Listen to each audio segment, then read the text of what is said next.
Okay, looking at some more great wheels. This is the astrological wheel for Gary. Gary, this is extraordinary. If you find yourself with all four galactic supercosmic points, in other words, the galactic center is the black hole that the Milky Way rotates around, and then the center of the galactic center is the supergalactic, and that center is the great attractor. Then the center of the great attractor is Shapley attractor, who then has an equal and opposite dipole repeller. I know that's a new language for some of you, but what this basically tells me is access, um, contact, potentiality. So, Gary, if you wanted to add these into your 12 point star Merkaba, maybe it feels like all four corners of your page could remind yourself that when you desire to have contact or invite in spiritual downloads, just know that you have you have a carte blanche to all four that are currently listed on Julia's website. All right, let's get down to it. So, what are the names of the stars? You have the royal star Antares. So, there's one, Vega. Now, this is a star that is a personal favorite for me, Vega in Lyra. It's working with your natal Mars, 13 degrees of Mars for your natal chart, and then 14 degrees is where Vega was sitting. So that energy of choosing to go within, to meditate, to find all answers within, working with your divine masculine to assert out. So for me, and it's in your first house of how we see you, your part of your identity is this balancing of the masculine and feminine principles, the archetypes of the higher frequencies of either one are within you. You also have Altair, the royal star Fomalhaut. Well, that's pretty auspicious. You have three of the four royal stars. So Antares is one, Fomalhaut, and then Regulus. Man, working with your natal Pluto. This is fascinating. Also Deneb Adige, Alpha Reticulum, Alpherots, and Procyon. Sirma is over here as well. What's coming out is, Julia Balaz just recently delivered a course on the super cosmic points. If you're thinking I'd like to research it on my own first, go back and listen to some of the speakers on the Quantum Soul Guidance Year 2 Summit, which was just in January of 2026. And look for Brandy and also look for Kirk. And I think others could be sharing about these points.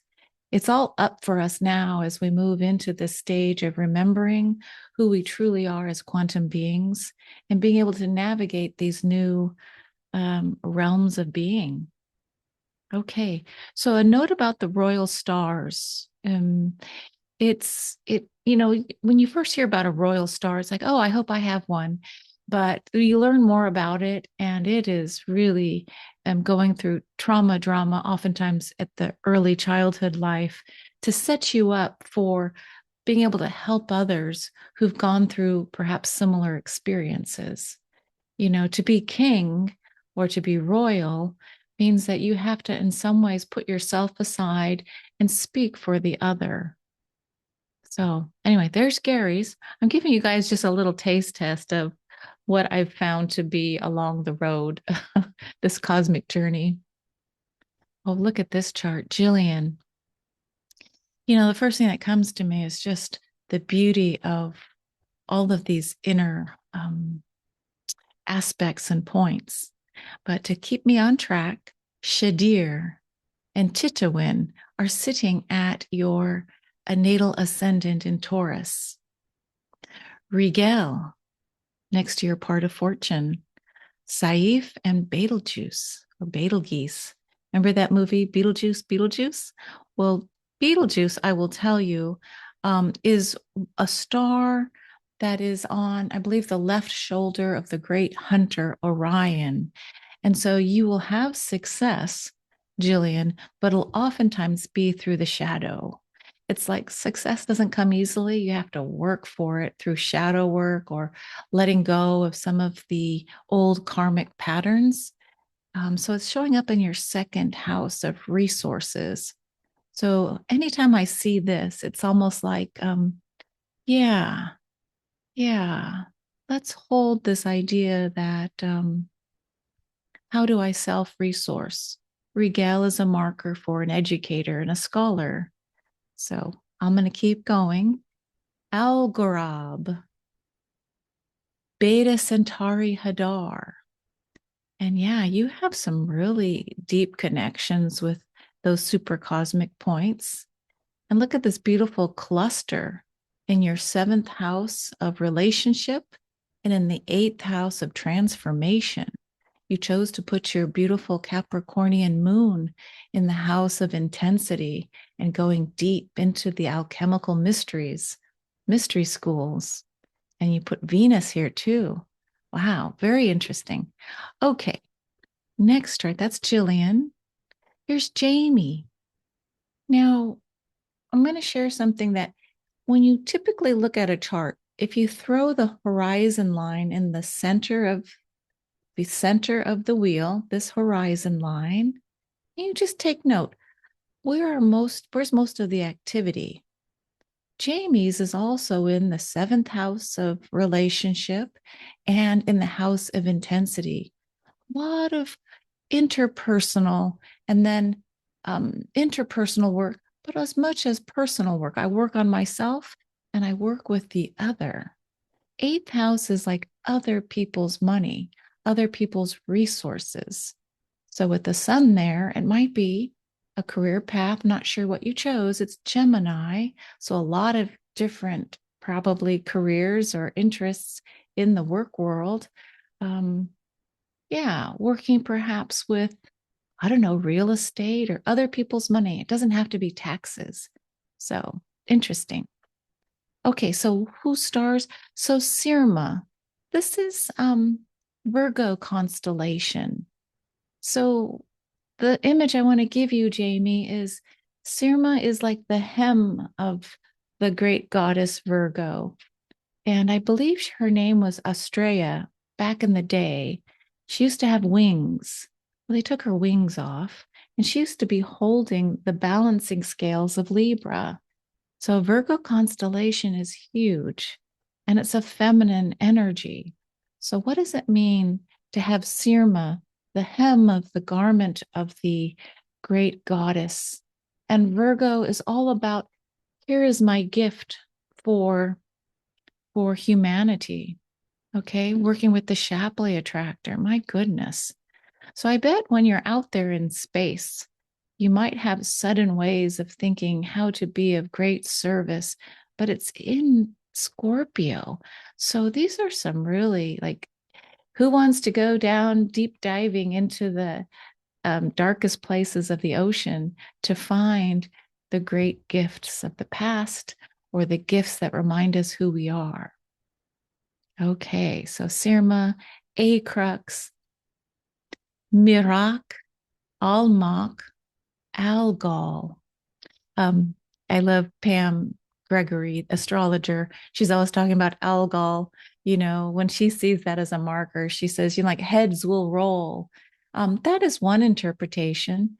It also could be, I think, the moment that Medusa's head was severed, that's when Pegasus was born through the blood.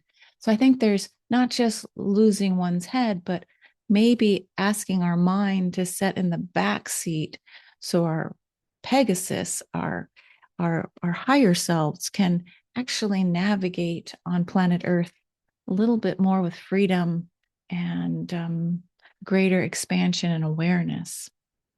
I want to shift that story of Algol because I don't think Medusa's story is completely understood. Anyway, you'll see some of my videos on the Ascension Playground. Rigel, Nihal. Now, we haven't talked about Nihal. It's sitting at 19 degrees, and your sun is at 18 degrees of Gemini.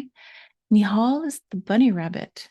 It's the rabbit that is running away from the dogs of Orion the hunter. So swiftness, speed, agility, quick, quick. Then you've got Betelgeuse and Polaris. Polaris is the North Star, and both of them are working with your vertex, that karmic point. Whenever we have a transit to our vertex, you can bet you're either going to, have a baby, get married, divorced. Big life changes typically happen. If they're positive, great. If they're on the other side, more challenging, I sense that a conjunction to Betelgeuse or Betelgeuse and Polaris will help you through those non-positive karmic events in your life. Like when you meet the annoying one or you're going through a bad breakup or a divorce, call on these stars. Polaris is Ursa Minor. I'm named Ursula, the little bear. So Polaris is the little she bear, but it is our North Star at the tip of the tail of the bear. Okay, Jamie, beautiful. I love that moon in Scorpio and then sun in Gemini. Mm. All right. I could just keep looking at people's charts all day. I guess that's what I'm going to do for the next 10 hours. Anyway, here we have Jenny. Hi, Jenny. First thing I notice is, wow, you chose to come in at 29 degrees as your ascendant in Sagittarius. Whoa, 29 degrees. So that is what they call the anaretic degree. And so we're going to see the best and perhaps the other side, the shadow side of Sagittarius sometimes at the ascendant. So Sag wants to be the philosopher and higher learning and travel long distance. And I always see it as a galactic marker. I look at it as not just long distance travel on Earth, but galactically. And so, yeah, 29 degrees. How's that been for you? Um, but your conjunctions, just to get you started, is Alathar with your moon, Shadir with your Chiron, Spica, Arcturus. Yeah, Arcturus. Beautiful. Working with your Mars. So, we hear, are you an Arcturian, star seed? Well, what we could say is you've had a lifetime more than likely with the Arcturian beings. And that's a marker, according to Bernadette Brady, astrologer, as the pathfinder, the one who was pushed aside and basically take your inheritance was taken away by your siblings. And that's a metaphor. And so you had to survive and found a new path. So that's Arcturian energy. And Spica is so close to Arcturus. So working with your natal Mars and the beautiful balancing of Libra, almost putting both stars, Arcturus and Spica, perhaps maybe on two sides of your Merkaba to balance with Libra. Spica is Virgo, the goddess, giving us that gift for humanity. And your gift is showing up in the 10th house. So, what have you created so far and brought out into the world? Anything really amazing? I bet. You have Sirma, we've talked about, Acrux, the Southern Cross, bringing spirit into matter. All right, there you go, Jenny. Hope that gets you started. Since you don't have all 12, look to the oppositions that you have first, I would recommend. Or then, thirdly, tune into your heart and see which names of stars just keep coming back to you.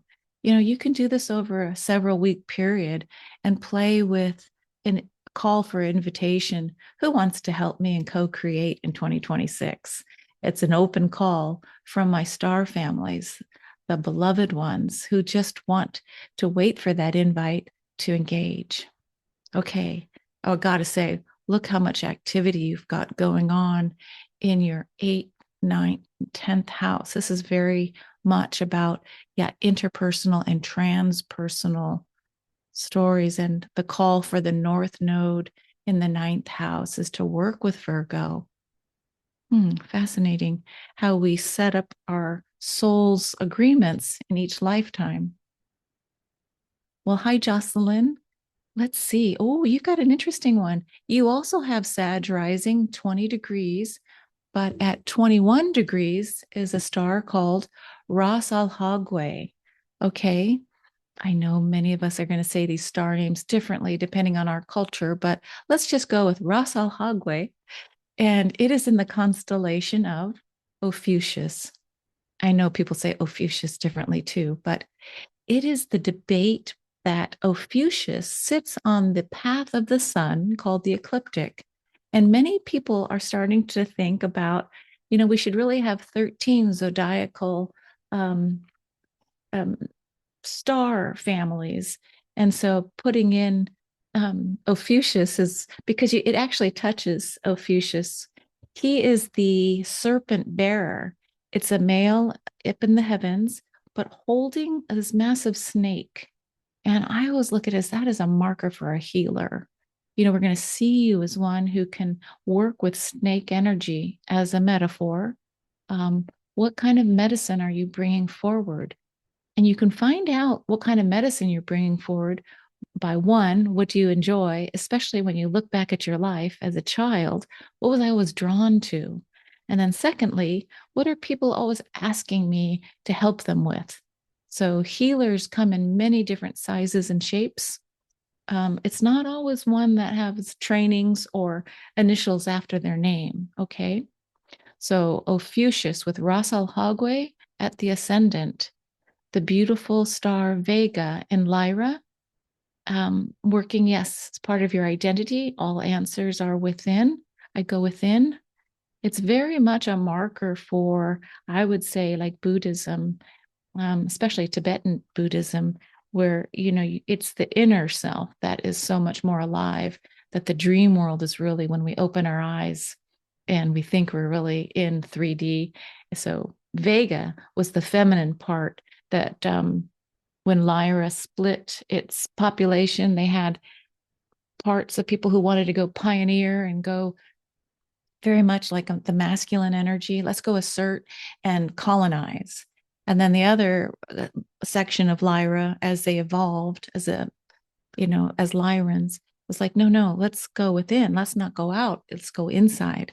So whenever I see Vega, I carry a strong Vega energy, and I know there's many blue beings in the cosmos, but they have a particular color of blue that I'll just leave it there for you to tell me what you found. Okay, because it's in your first house of self. And you've got Polaris, the North Star, and Betelgeuse. Beautiful. Spica, the gift of the goddess Virgo, and Acrux. Interesting. We're getting some people here having very similar stars in their chart. Remember, there's 64 in Julia's calculator. It doesn't cover all of the stars in the heavens, but it does carry most of the predominant ones. Okay, so hi, Karen.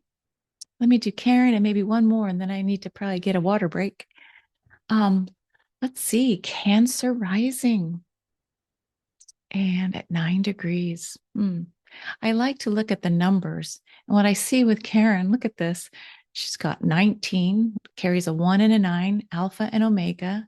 19, 9 is usually a completion. And she's got 19 over here, 19 over here, and then 9 at her ascendant. So alpha and omega, a lot of 1s and 9s. Interesting. So, Karen, I digressed. Here are some of the stars that you may want to consider getting your star Merkaba ready with. Alphard, Regulus. Did I tell you Alphard is the heart of the great big water snake in the heavens? It's the largest constellation, Hydra, and Alphard sits at the heart of this big snake. It's in house 3 for you, communications, and it's working with your Pluto, natal Pluto in Leo. Alphard is also a marker that how do I say this? Bernadette Brady called Alphard giving the energy and gift of the solitary one. And solitary meaning not necessarily lonely, but choosing aloneness. Okay, Regulus, Alpha Centauri, Achernar, Shadir, Titowin, Capulus. Now, we haven't really talked about Capulus too much. I know it was in someone else's chart earlier, but Capulus is basically the hand of the sword that Perseus used. It's his Perseus constellation, Capulus, that he borrowed the sword from Athena, and he borrowed winged sandals from Mercury and a helmet. Capulus star carries the energy of the sword, the cutting away, and it's showing up. Looks like it's conjunct your south node in Taurus in the 11th house. Yeah, so 11th house is your networks, your associations. I'm getting a sense it also carries the future and dreams like Martin Luther King.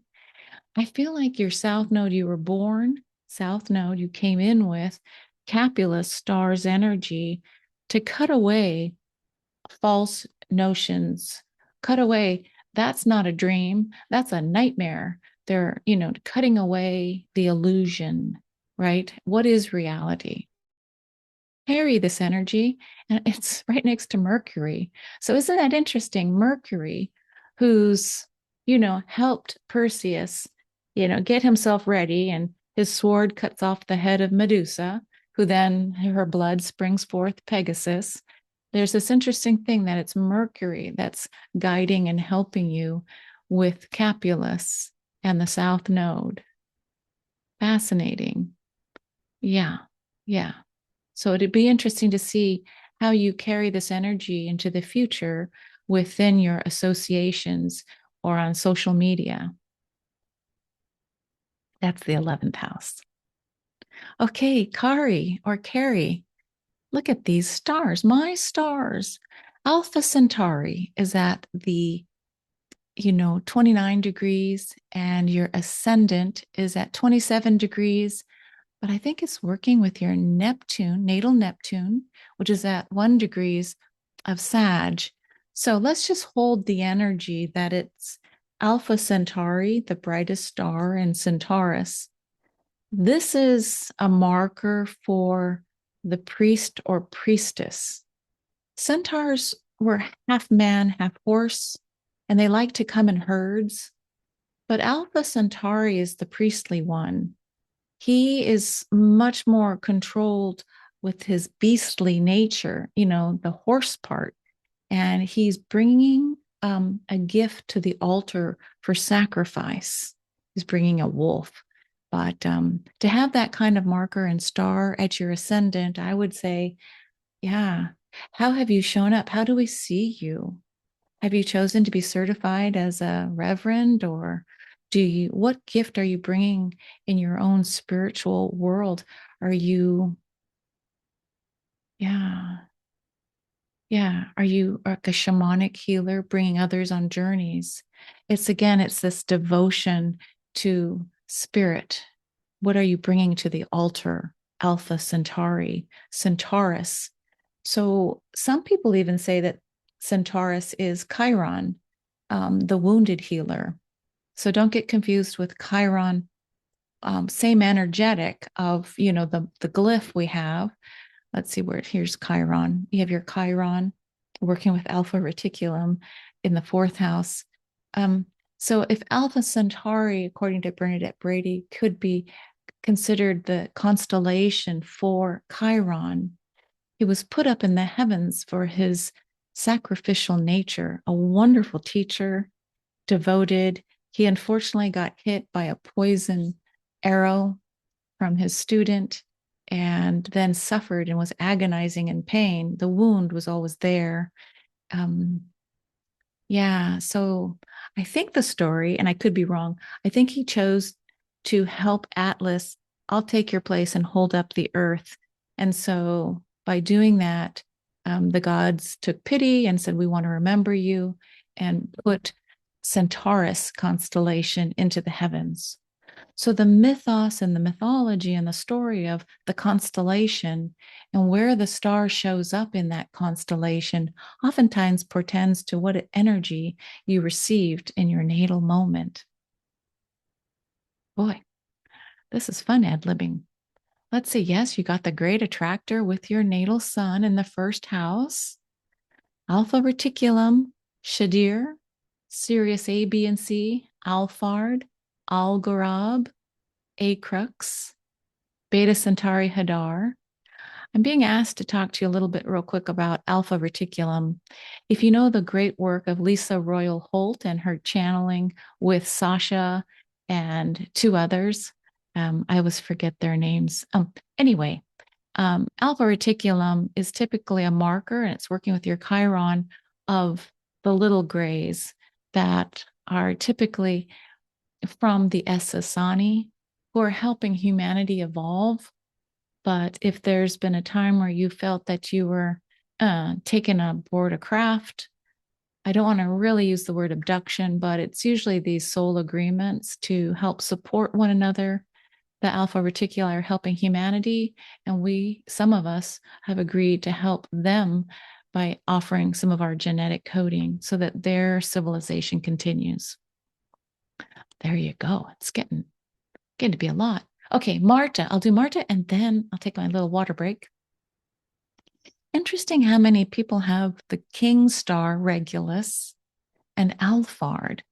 That seems to be a common denominator, and this is working with Marta, your moon, your beautiful moon, so close to the ascendant, right? I know some astrology programs would put your moon because it's so close to the ascendant into the first house. But I'm reading you as a 12th house moon, 28 degrees in Leo.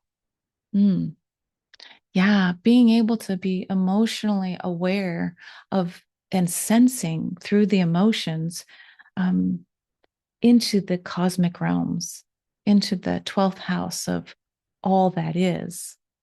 So if you know astrology, you start in the first house, Aries, and you move all the way around. The 12th house is a marker for having received all the information from each of the other houses and signs. And here your moon is sitting in the 12th house with Leo, shining the king's light through your emotional awareness. One of the things that Bernadette Brady cautions anyone with Regulus is this idea that the king will always be challenged, okay? And the challenge here is beware its nemesis, because with every bright light, it casts a shadow, right? So this idea of living in light and dark. So the shadow side of the king star Regulus is revenge. So revenge can show up publicly, or it can show up behind the scenes internally as well. So we happen to have a politician in the United States who has the King Star Regulus well marked in their chart. And so when we see this person choose time and time again revenge, it's like, wow, this Royal Star Regulus is actually saying, lead through the heart chakra, lead through love. And so that's just, it's not saying good or bad. It's just saying we, with our beautiful free will, have a choice point. So you've got Alphard, Regulus, working with your emotional intelligent moon. I'm going to say Antares, two royal stars, Regulus and Antares in Scorpio, Sheliak, the Ring Nebula, Sulufat, and then here up at the heavens, oh, we've got a whole host of Pleiadian stars. Here we go, Electra, Taygeta, Maya, Alcyone, right at the mid-heaven. Wow.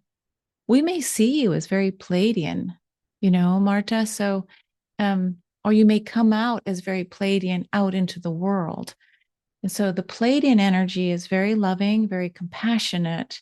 They're very beautiful energy. And it's typically feminine, high frequency violet, and a group. You're not going to see them typically individual. We get into these higher realms, it's a collective, not a singular. So I hope that makes sense. The Pleiadian energy is helping you shine out in the world, as with Taurus energy. And then the royal star Aldebaran. Ah, quite auspicious. We had someone else with three royal stars as well. Aldebaran is Archangel Michael working with your natal Uranus and then opposing your sun. Okay, Marta, that's so fascinating. Welcome to class and have fun. If you wanted to, I could just tell you real quick the archangels. This is Aldebaran's working with Archangel Michael. Regulus is working with Archangel Gabriel. No, I have that wrong. Raphael. I may have misstated. So if I told you that you had Regulus and you have a connection to Gabriel, that's with Fomalhaut. Um, Regulus carries the energy of the king. And so healing is Raphael at the ascendant. And then here, Antares, that's Archangel Uriel, looking at the future, planning strategically in the fourth house of home. Hmm. Okay, Mona, I'm going to save you for the next recording. I'll be back, guys. Thanks so much for listening. Bye.